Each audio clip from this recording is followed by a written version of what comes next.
अध्याय 10 में भाग 3 का अध्ययन करेंगे। भाग 2 में बच्चों हम लोगों ने अध्ययन किया था कि किस तरह से औद्योगिक उत्पाद में सूक्ष्म जीव का निर्माण करते हैं। उसमें हम लोगों ने किण्वित पदार्थ तथा प्रतिजैविक के विषय में अध्ययन किया था और आज औद्योगिक उत्पाद में हम कार्बनिक अम्ल, एंजाइम और जैव सक्रिय अणुओं का निर्माण भी, उनके उत्पाद का निर्माण भी हम सूक्ष्म जीवाणुओं द्वारा करते हैं। तो आज हम अध्ययन करेंगे किस तरह से सूक्ष्म जीवाणुओं की सहायता से हम कार्बनिक अम्ल, एंजाइम और जैव सक्रिय अणुओं का निर्माण करते हैं। तो चलिए बच्चों, अध्ययन हम प्रारंभ करते हैं। तो पहले हम लोग बच्चों देखते हैं कि यह जो कार्बनिक अम्ल है, कार्बनिक अम्ल में पहला आता है बच्चों आपका सिट्रिक अम्ल। सिट्रिक अम्ल का कैसे निर्माण करते हैं बच्चों? तो सिट्रिक अम्ल का निर्माण हम एक जो है सूक्ष्म जीव है, इसका नाम है एस्परनाइगर। यह एक कवक है, ठीक है। तो एक सूक्ष्म जीव है एस्परनाइगर। तो एस्परनाइगर द्वारा बच्चों हम सिट्रिक अम्ल का निर्माण करते हैं। तो कैसे बच्चों हम इस एस्परनाइगर द्वारा सिट्रिक अम्ल का निर्माण करते हैं? तो हम सुक्रोज में एस्परनाइगर का किण्वन कराते हैं। अवायवीय क्रिया द्वारा एस्परनाइगर किण्वन करता है और उसी की सहायता से हम सिट्रिक अम्ल का निर्माण करते हैं। कभी कभी बच्चों पूछ लिया जाता है आपके एग्जाम में कि सिट्रिक अम्ल का उपयोग क्या है।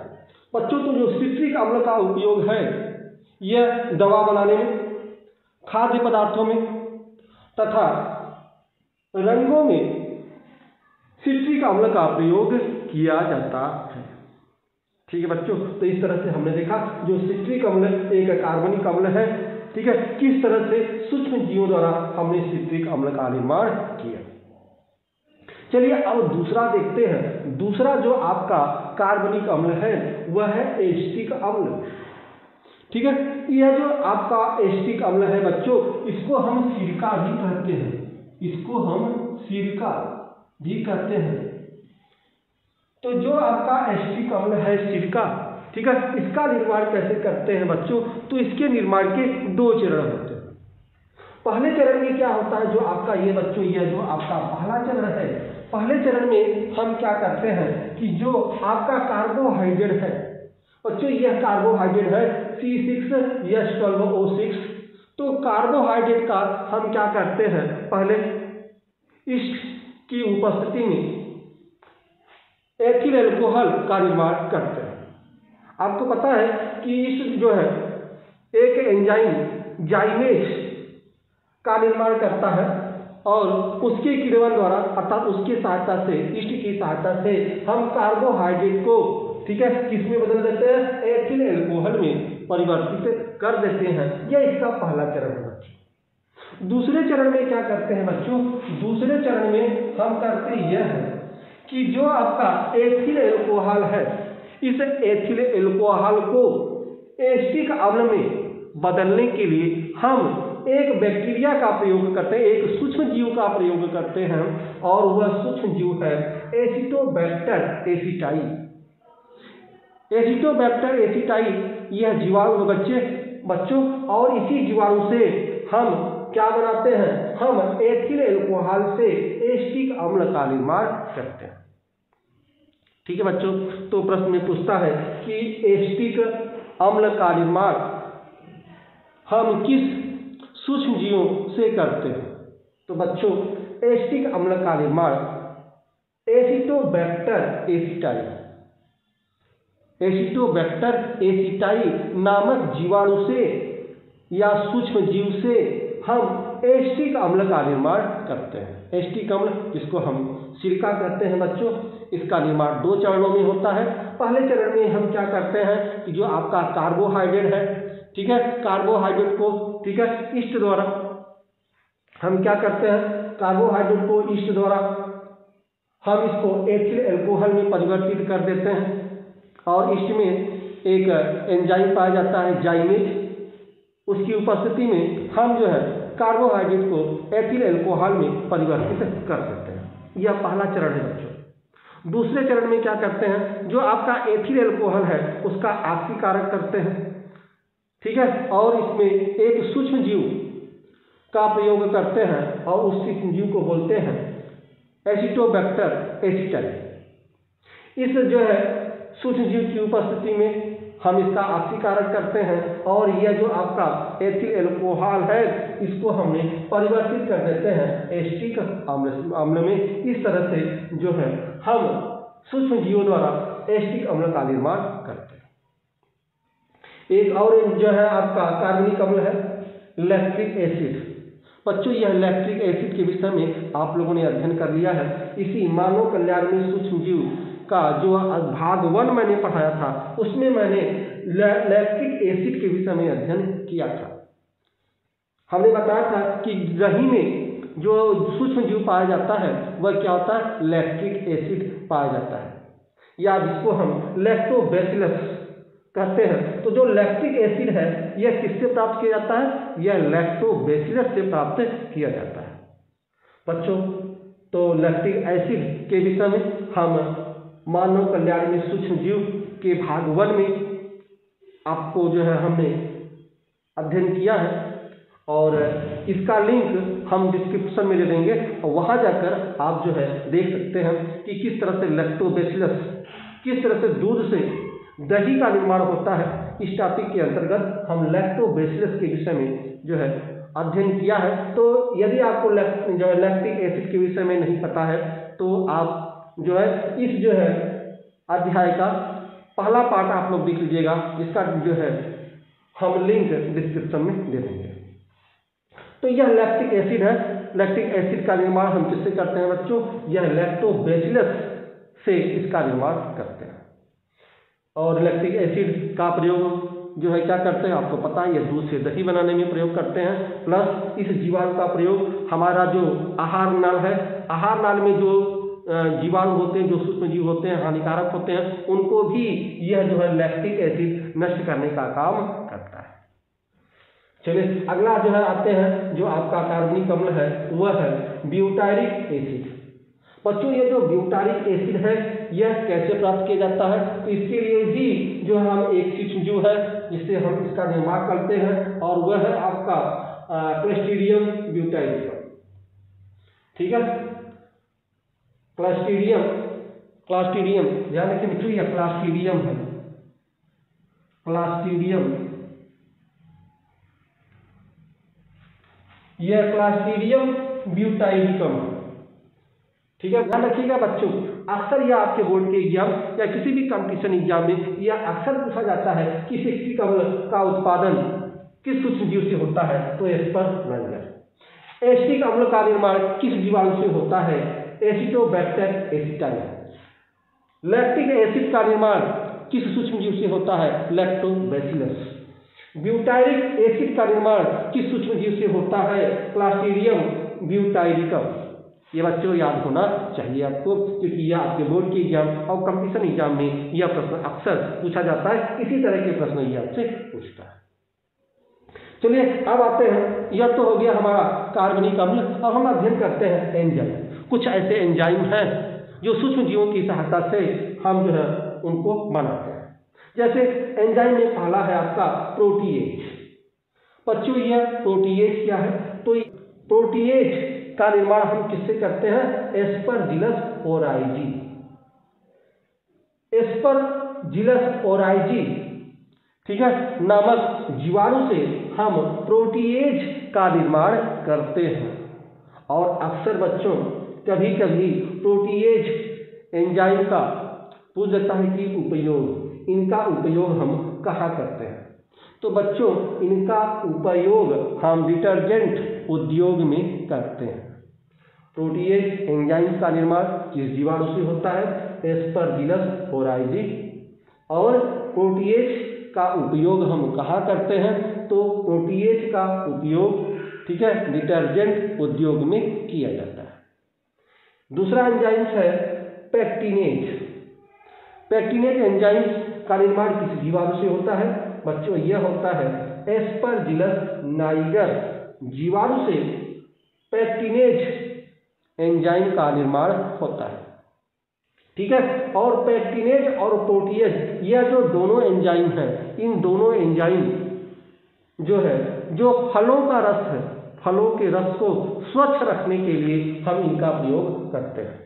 और जो डिब्बा बंद जो फलों का रस होता है उसको सुरक्षित और स्वच्छ रखने के लिए, साफ रखने के लिए हम पेक्टिनेज या प्रोटीएज एंजाइम का प्रयोग करते हैं। तो अक्सर ये पूछ लिया जाता है बच्चों, तो ये ध्यान रखिएगा। चलिए, और तीसरा आपका एंजाइम है जो बहुत ही महत्वपूर्ण है, अक्सर बोर्ड के एग्जाम या कंपटीशन एग्जामों में अक्सर पूछा जाता है, तो ध्यान रखिएगा। इसका नाम है स्ट्रेप्टोकाइनेज। बच्चों, यह स्ट्रेप्टोकाइनेज क्या है? बच्चों, यदि किसी का हार्ट फेल हो जाए, तो हार्ट फेल में अगर पूछा जाए कि हार्ट फेल में जो है कौन सा जो है एंजाइम दिया जाता है, तो अगर किसी का हार्ट फेल हो गया है तो उसमें जो एंजाइम दिया जाता है बच्चों, वह दिया जाता है स्ट्रेप्टोकाइनेज। स्ट्रेप्टोकाइनेज, ठीक है, उस व्यक्ति को, ठीक है, यह एंजाइम दिया जाता है जिसका हार्ट फेल हो जाता है। तो हार्ट फेल रोगियों को जो है स्ट्रेप्टोकाइनेज एंजाइम दिया जाता है। और इसका निर्माण किससे होता है? इसका निर्माण जो है एक जीवाणु से होता है जिसका नाम है स्ट्रेप्टोकोकस।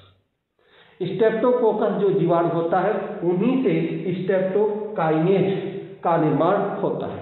और जो स्ट्रेप्टोकाइनेज है बच्चों, इसे हम टिश्यू प्लाज्मिनोजन एक्टिवेटर कहते हैं। ध्यान रखिएगा बच्चों इसको, ठीक है। अक्सर जो है पूछा जाता है कि टिश्यू प्लाज्मिनोजन एक्टिवेटर किसे कहते हैं, तो यह कहते हैं स्ट्रेप्टोकाइनेज को।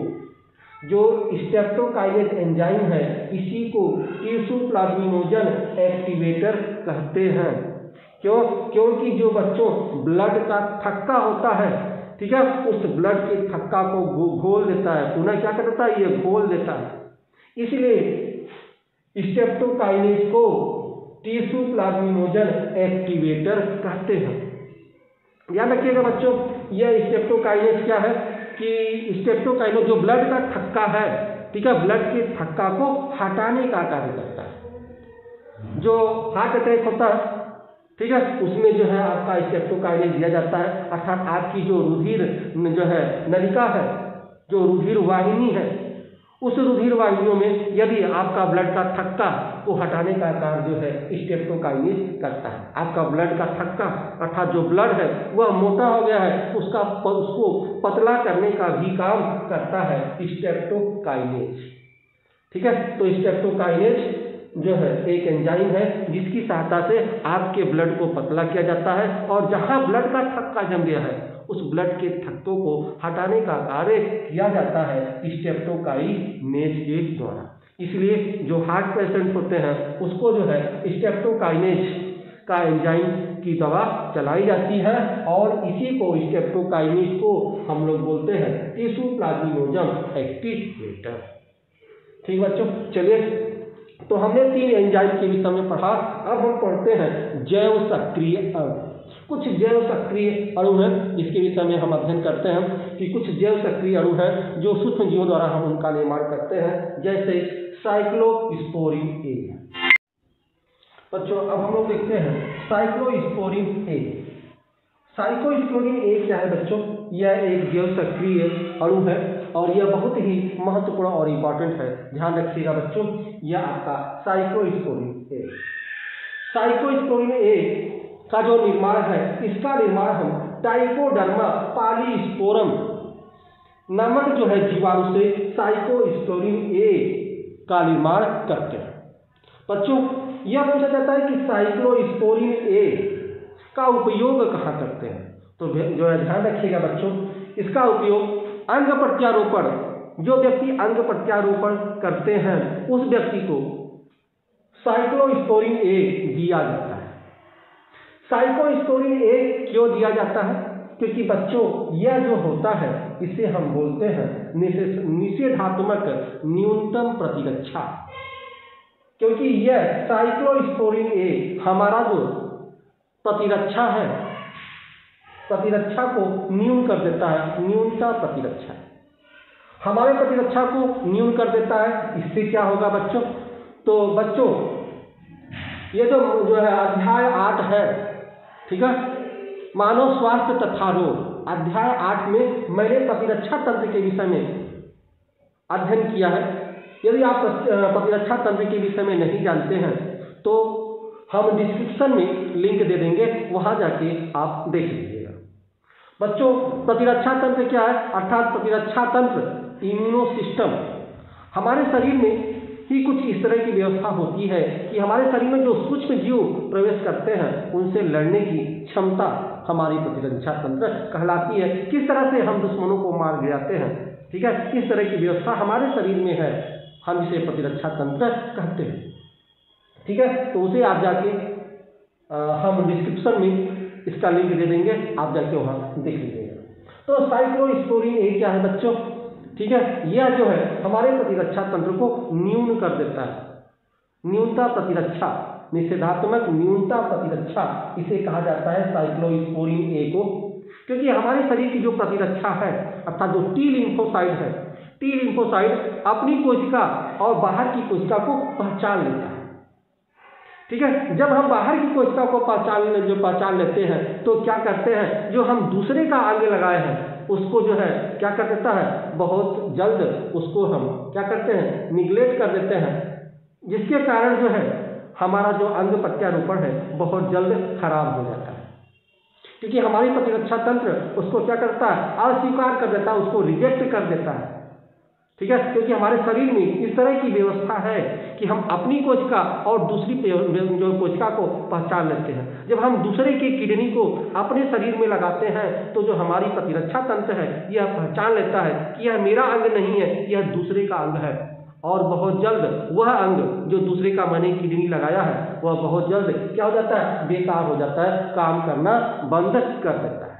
इसलिए जो अंग प्रत्यारोपण किए हुए व्यक्ति हैं उसमें जो है साइक्लोस्पोरिन ए दिया जाता है, और ये क्या होता है, यह निषेधात्मक न्यूनता प्रतिरक्षा होता है, अर्थात हमारी जो प्रतिरक्षा तंत्र को क्या करता है, कम कर देता है, जिससे जो है हम उस अंग को पहचान नहीं पाते जो किडनी लगाए हैं, दूसरे किडनी को पहचान नहीं पाते और वो मेरा काम करता है। तो जो भी अंग प्रत्यारोपण वाले हैं उनमें साइक्लोस्पोरिन ए जो है दिया जाता है, ठीक है बच्चों।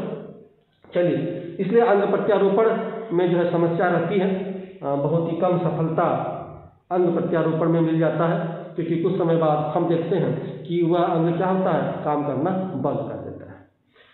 चलिए अगला आते हैं, अगला आपका जो सक्रिय अणु है वह है स्टेटिन। बच्चों, यह स्टेटिन क्या है? यह स्टेटिन जो है यह एक जैव सक्रिय अणु है और इनका निर्माण भी हम मोनास्कस परक्यूरियस नामक जीवाणु से स्टेटिन नामक जैव सक्रिय अणु का निर्माण करते हैं। इसका काम क्या है बच्चों? स्टेटिन का निर्माण क्या है?